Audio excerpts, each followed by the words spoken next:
Good morning my dear friends and welcome back to KS educational. बहुत important 30 जनवरी के current affairs पे discussion करेंगे और ये डेली करंट अफेयर सेशन आपके एग्ज़ाम के लिए बहुत इंपॉर्टेंट है, क्योंकि आप एग्ज़ाम में जब देते हो क्वेश्चंस, जो जिस तरीके का क्वेश्चंस आपके एग्ज़ाम में पूछा जाता है उसी पैटर्न पे मैं ये क्वेश्चंस आप लोगों के लिए फ्रेम करता हूँ।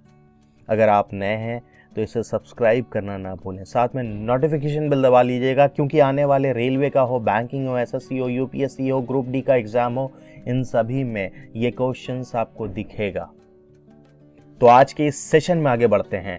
आप केएस एजुकेशनल आपको फेसबुक पेज, इवन इंस्टाग्राम पे फॉलो कर लेना, लिंक आपको डिस्क्रिप्शन में दे दिया गया है। पहला ही सवाल देखिए क्या शानदार है कि किस संस्था ने नगर पालिका बॉन्ड से संबंधित सूचनाओं के भंडार सहित एक सूचना डेटाबेस लॉन्च किया है।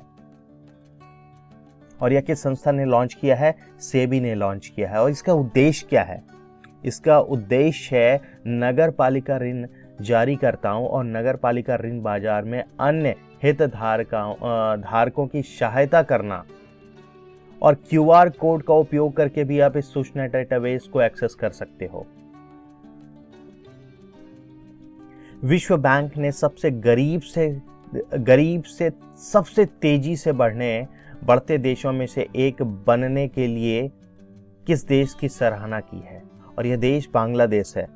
2000 के बाद देश की 6% की औसत आर्थिक वृद्धि ने लाखों लोगों की गरीबी हटा दी है और गरीब रेखा से बाहर किया है। हालांकि 2015 में आप देखें तो ये एक मध्यम आय वाला देश बना था, बट अब आप देखें तो एक उच्च मध्यम आय वाला देश बन रहा है। वित्त मंत्रालय के आंकड़ों के अनुसार अटल पेंशन योजना के सब्सक्राइबर का आंकड़ा 2022 में किस मील के पत्थर को पार कर गया है? और यह आंकड़ा जो है वो 10 मिलियन को पार कर गया। मैं इसमें थोड़ा सा और डेटा आपको दे रहा हूं कि कैलेंडर वर्ष में पहली बार यह आंकड़ा 10 मिलियन को पार कर गया है।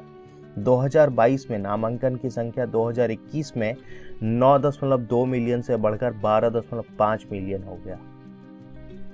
अधिकांश ग्राहक जो हैं वो लगभग 82% ऐसे ग्राहक हैं जिनमें प्रति माह 1,000 रुपए वाला विकल्प चुना है। किस राज्य ने नाबालिग लड़कियों से शादी करने वाले पुरुषों को कठोर कानून के तहत कारावास की सजा देने की घोषणा की है?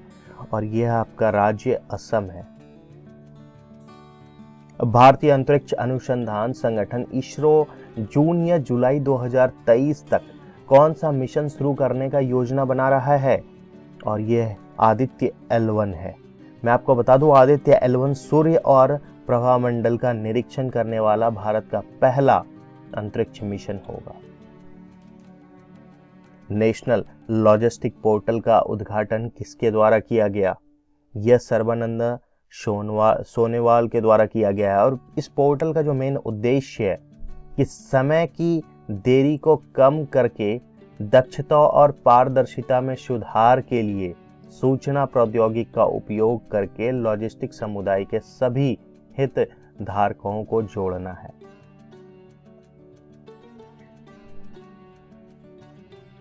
वॉक्शन यूनिवर्सिटी ने किस राज्य के मॉडल स्कूलों और जूनियर कॉलेजों की 9वीं से 12वीं कक्षा के किशोरियों को सशक्त बनाने के लिए एक प्रोजेक्ट एस्पिरेशन लॉन्च किया है?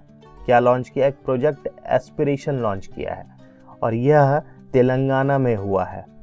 इस प्रोजेक्ट के तहत स्कूल के प्रधानाध्यापक ने कुछ योग्य छात्रों को ट्रेन द ट्रेनर वर्कशॉप में भाग लेने के लिए चुना, जो दिसंबर 2022 से शुरू हुआ था।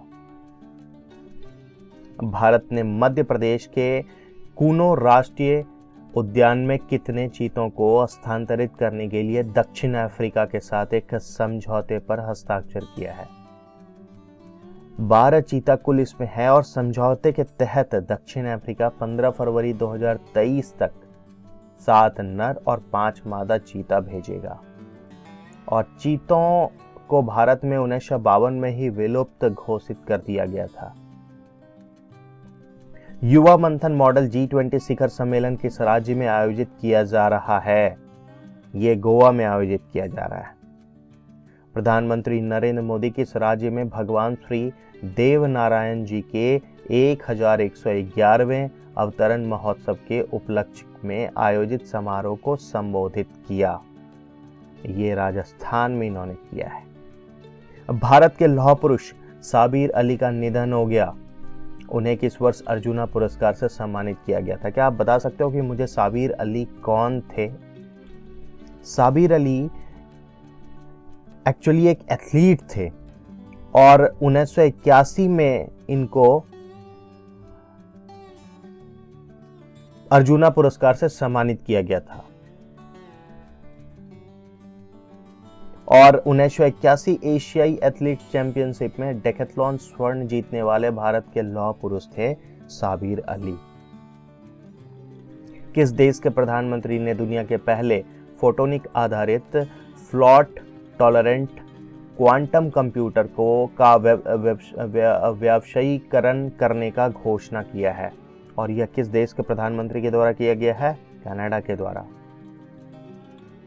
JP Morgan Chase and company ने जनवरी 2023 में भारत में नए मुख्य कार्यकारी अधिकारी के रूप में किसे नियुक्त किया? प्रदीप सिंह को नियुक्ति मिली है और ये आरबीआई के द्वारा नॉड आगे बढ़ा दिया गया है। अमेरिकी राष्ट्रपति जो बाइडेन द्वारा वायुसेना ब्रिगेडियर जनरल के पद के लिए किसे नामित किया गया? यह क्वेश्चन इसीलिए भी इंपॉर्टेंट है क्योंकि भारतीय मुल्क के ये पर्सन है राजाचारी, जिन्हें की इस पद के लिए नामित किया गया है। भारतीय अमेरिका के रहने वाले राजाचारी को ब्रिगेडियर जनरल के पद के लिए नामित किया गया है अमेरिका में। तो ये कुछ इंपॉर्टेंट कलेक्शन था 30 जनवरी के लिए। So do not forget to subscribe KS education. साथ में नोटिफिकेशन बिल दबा लेना, लाइक कर देना, शेयर करना ना भूलें इसे अपने दोस्तों के साथ।